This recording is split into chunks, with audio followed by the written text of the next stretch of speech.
House Republicans skeptical of linking U.S. aid to Israel and Ukraine. Washington, as the Biden administration and lawmakers consider advancing U.S. aid to Israel and Ukraine in a single package, but many House Republicans are skeptical of the idea.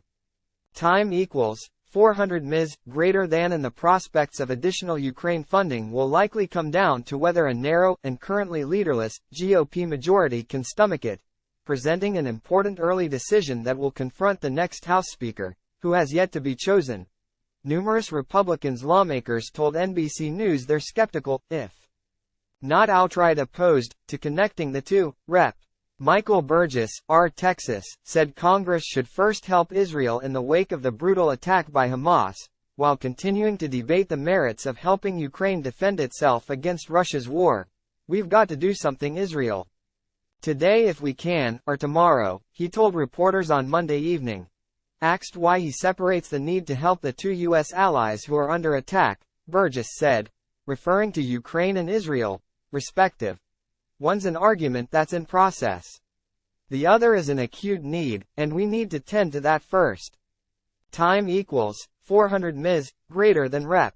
Marjorie Taylor Greene, R.G.A., an opponent of Ukraine aid, said they mustn't be linked. No. They're two separate matters. Not even the same at all, Greene said.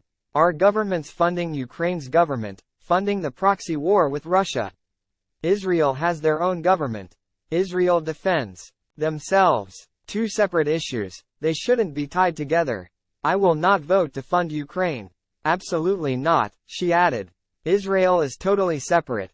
The skepticism comes as the GOP appetite to help Ukraine defend itself against Russia has waned, driven by opposition from former Donald Trump and allies of his right-wing populist, MAGA, movement.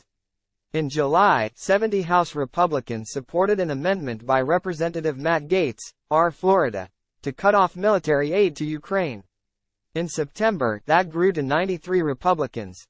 It has sparked a battle within the party, as others like Senate Minority Leader Mitch McConnell, RKY, emphasize that a victory for Russia in Ukraine would destabilize the global order, benefit China and harm American national security. Many Republicans in both chambers share that view, but they're confronting a party base that is turning against the idea of assisting Ukraine. Even some Republicans who favor aid to Israel and Ukraine are skeptical of linking them. They're both needed. I wouldn't want to connect one to the other, said Representative Don Bacon, R. Neb. I support both, but to hold one hostage for the other wouldn't be right. It's in our national security interest and it's morally right to help out both, he said. Time equals 400 ms greater than. Rep.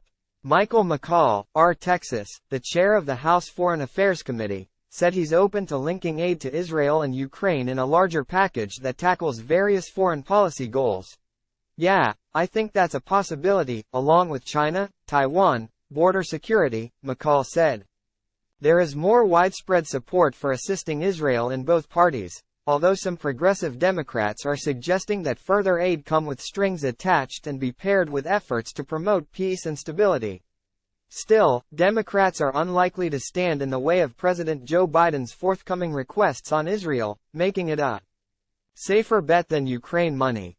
The next Republican House Speaker, in tandem with the Democratic-controlled Senate and Biden, will face a government funding deadline of November 17. Funding for Israel or Ukraine could be part of appropriations bills or done separately. The Speaker would have the power to hold or prevent votes in the full chamber. Representative Brian Mast, R. Florida, flatly rejected the idea of linking funding for Israel and Ukraine. No. I would not connect those two at all.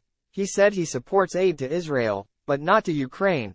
When it comes to Ukraine, there's no plan, he said. There's nobody that will tell you, and I get every plan doesn't come to fruition exactly, but that says we expect this to be done in 6 days, 6 weeks, 6 months, 6 years. We expect Putin to be out or stay in Ukraine, or you name it. There's no plan associated with that. I don't buy something that's unrelated to a plan. Time equals 400 ms greater than. Mast added. I have every confidence that there's a request for Israel. It'll become very tied to very specific objectives.